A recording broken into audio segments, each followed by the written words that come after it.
nyo na akong paikot-ikotin nga din dyan sa Kongreso. Pati kayo, isa pa kayong dagdag sa problema ng ating bayan.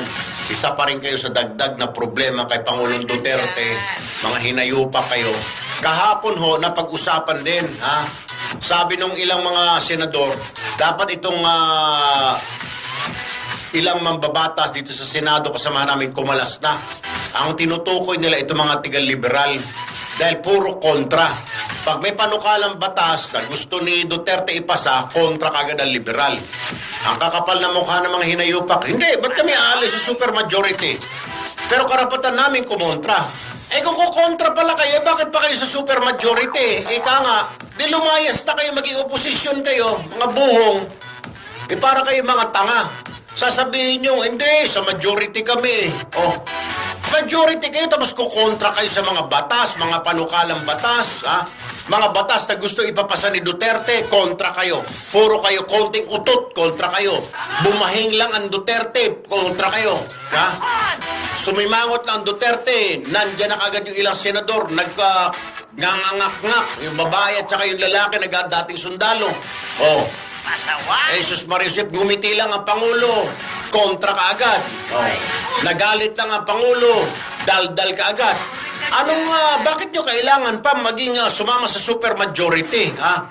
Ika nga sa koalisyon. Eh kung puro kayo kontra, mag-oposisyon kayo. Mga damuho kayo. Lumayas kayo dyan sa supermajority. Dyan sa Senado. Alam nyo na, kilala nyo na kung sino kayo. Kulay dilaw po sila. Yun yung hint. Yung mga doon po sa Senado, ha? Yung mga ilang mambabatas doon, ilang senador, sinabihan na nila ilang kasama nila, hoy kayo, puro naman kayo kontra, magsibitaw na lang kayo sa supermajority. Eh, kung di ba naman yung sinasabihan ho nila, yung mga dilaw, yung tinatawag na Yellow Army, alam niyo na ho kung sino yung mga liberal doon. Nariyan sila Drilon, sila Ontiveros, nandyan sila, sino pa ba yung mga, pero yung pinakasikat sa kanila lahat, si Trillanes at saka si Dilima. Eh, ang sagot ng liberal, hindi kami alis sa majority. Dito lang kami. Kaya tinamaan kayo ng pusit. Super majority puro naman kayong kontra. Konting utot, kontra.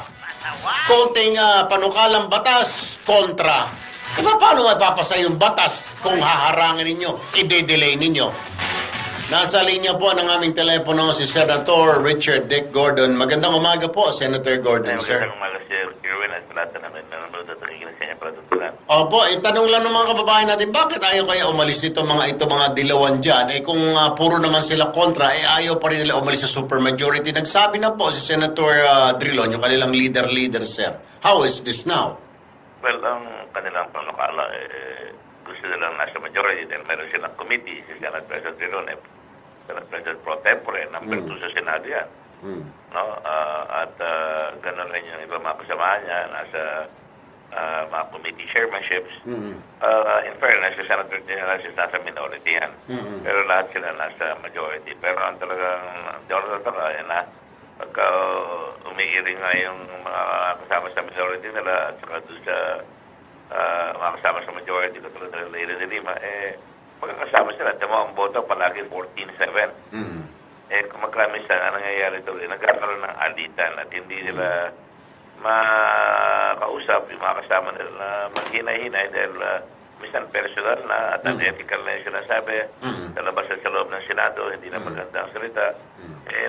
Nasasaktan ng senador at ang Senado sa mga actuation na ganyan. Kaya sabi ni iba, isa ni Senator Soto at saka ni Senator Hercito, kung ganyan rin lamang, dapat doon na kayo sa minority at iwanan nyo na yung majority para malinaw ang linya para hindi kayo namamangka sa dalawang ilog. Malaki po bang kawalan, sir, pag mawala itong mga liberal party mates ninyo, liberal senators sa supermajority? Malaking kawalan? Kaya lang magiging mas malinaw ang labanan. Okay. Hindi na malako, hindi na magtataka. Sa majority, pero bumaba na rin lahat ng mga panukala ng kasama sa majority. Ang problema kasi natin dyan, na wala na talaga yung liberal. Nung araw may nasyonalista. ng araw, pag nagsama-sama yung majority, nagiging nagsasama lang yung majority ngayon dahil gusto nila makuha yung Senate President. At pag nakuha yung Senate President ng majority, sila bibigyan ng mga committee ng mga Juicy. ganda. At kaya pag sumama yung liberal sa majority, nagkakaroon sila ng pagkakataon makapa-lead ng mga committee. Pero yun na nga nangyari kay Senator Tiliman, nabigyan na siya ng magandang committee on justice. Ang laban niya ay hindi objective yung kanyang pag-iimbestiga, kaya nagalit siya pa senador. Doon pa lang nagkaroon na ng lamat na malaki. Member na majority, pero ang banat talagang halatang napaka-bias, so tinanggal siya ng majority. Ang score 14-7 palagi. Ay, isa ba napapansin ng mga kababayan natin, sir, itong si Senador Trillanes, ano ba nangyayari? Parang lahat na lang inaaway niya. Kung hindi kayo, isang araw si Mig Zubiri, basta pag if you say something na medyo taliwas doon sa paniniwala niya, basta medyo nasabi kayo tungkol sa medyo sang-ayon doon sa mga programa, proyekto ng ehekutibo o ni Duterte, kaagad na magwawala at bumubula ang bibig ni Trillanes. Ano ho ang tingin mo na mga kasama nyo rito? Wala ho ba kayong mga ethics dyan na pwede, hoy, tumahimik ka, may karapatan itong senador na magsalita ng gano'ng opinion niya, ideya niyan, bakit ka puro kontra, puro ka satsat, puro ka galit? Alam mo, nung una pa lang, nung parang nakaraang kongreso, hindi na maganda yung dating, di ba? At pakamatay pa si General Reyes, si Secretary Reyes, dahil sa mga maanghang na sila sabi dyan, no? Para bang, siyempre, ito, kadete niya ng araw ngayon, kung sabihan ng Secretary Reyes, gano'n na lang, no? At hindi lang sa loob, hindi lang sa labas, sa looban ng Senado. At nakaugalian na, pati lahat, meron siyang sariling landas na dinatahak na nakaloy siya ng lakad sa China, nagbabak channelist siya doon, at pagkatapos nakaugalian na. Hanggang ng anong araw, nagkukudeta sa gobyerno, kahit na napaaral lang gobyerno ng tao yan, napaaral na binigyan ng uniforme sa PMA, nag-take ng oath, tapos nung maging ensign, tapos nag-take siya ng oath, binaksak naman niya ang gobyerno, which is a violation of the oath. Pagkatapos, nung siya nanalo senador, nag-take siya ng oath ulit, binaksak na naman yung oath niya. Gano'n lang ang parang lumalabas sa kanya na tila pagka hindi niya nakuha yung gusto niya o yung kanyang pananaw, siya lang ang tama at may messianic complex na akala mo, ililigtas niya ang buong mundo. Hindi naman malinaw yung kanyang pananaw sa mundo. Kaya nangyayari tuloy, nagkakaroon ng personalan.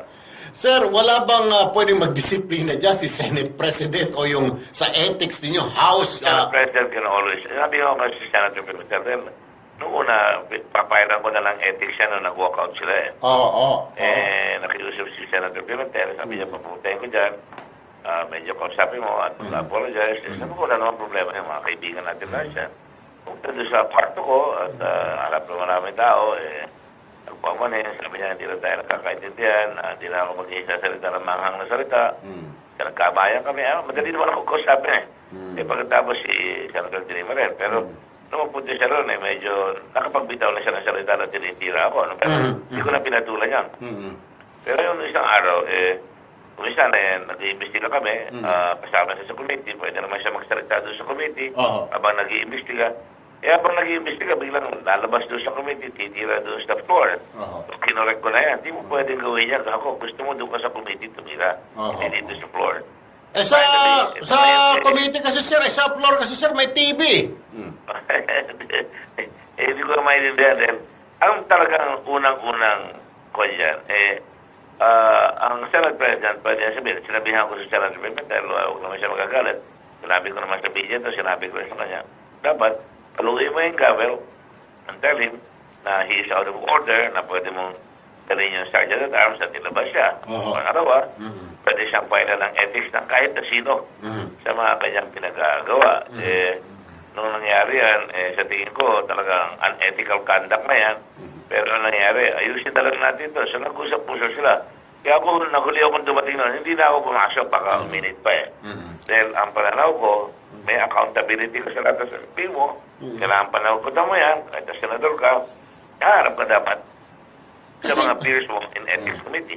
Kasi sir, parang pag nagsalita itong si Senator Trillanes at saka Senator De Lima, parang yung mga kasama na, mga mangmang na, pati ang Pangulong Duterte parang napakasamang tao. When they speak, paano kung yung tao ay kabubukas na ng telebisyon, pupungas-pungas pa o walang kinalaman sa issue, suddenly, masisway sir, mukhang mas kinabaluktot at mali yung prinsipyo, mapapaniwala That is the problem of some of our people. Ano sir. naman, dapat ituro na sa tao na pagka tao ay na may personal, katulad ng nangyari na sa araw, ibig sabihin wala naman yan.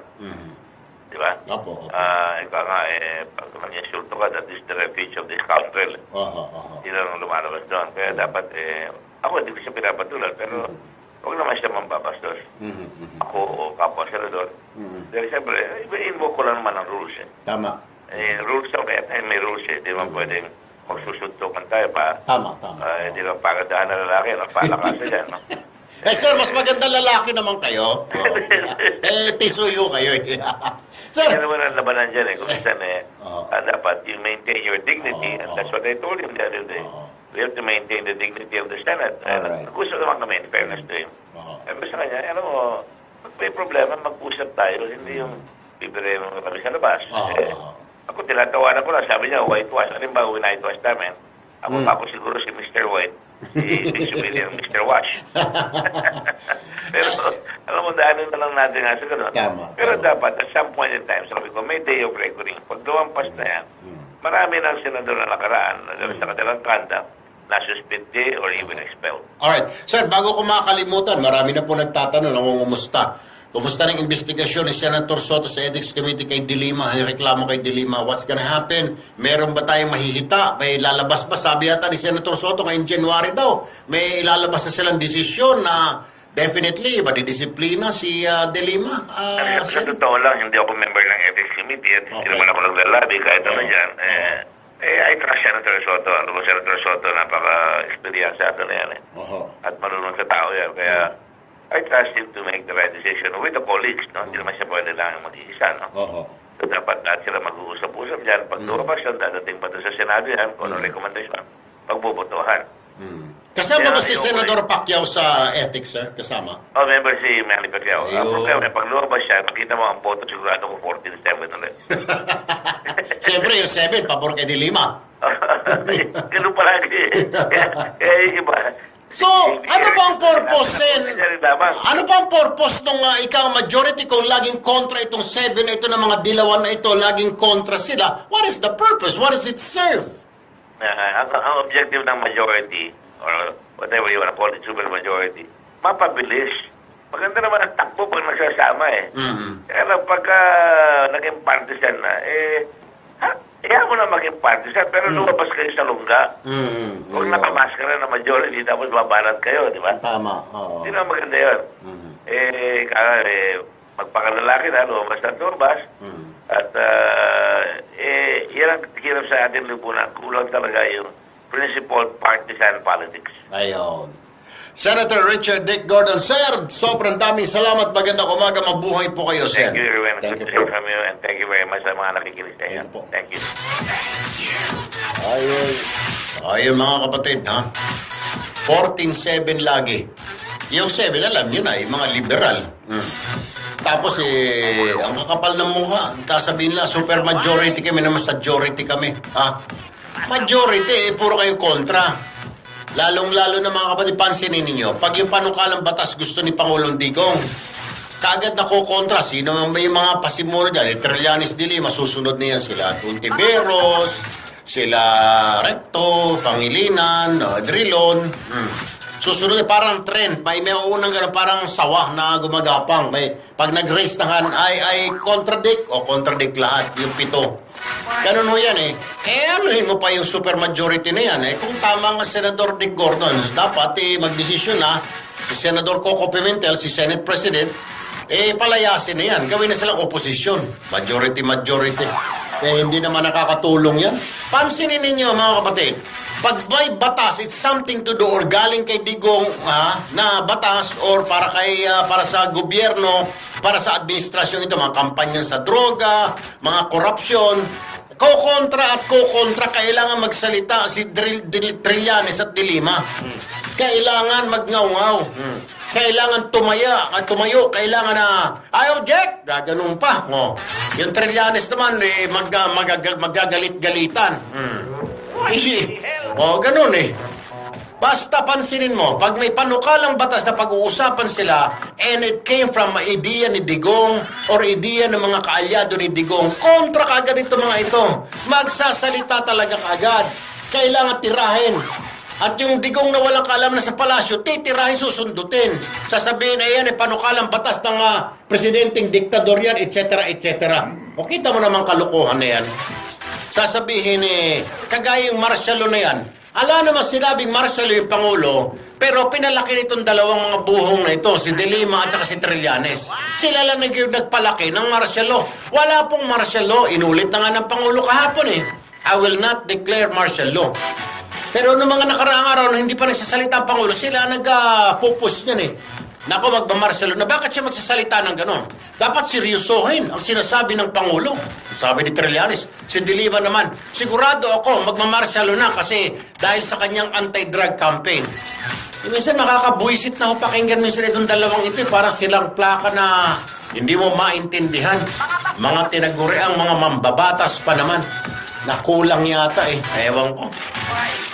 Ay, nako mga kapatid, nako! Gustuhin ka pa magdaldal dito mga kapatid, wala na ho tayong oras. Susunod na po ang Bitag Live, 9:58 in the morning. Aha. Ay, thank you muna, Dicas USA, at saka Chancellor Shirts and Slack, maraming salamat. Racal Motors, napakatibay ng mga motorsiklo. And of course, Dr. Pampasma, thank you very much. Ako po si Erwin Tulfo, nag-iwan sa inyo ng isang magandang umaga, Pilipinas. See you tomorrow, guys! At meron tayong itanong mo sa dalubhasa. Bye!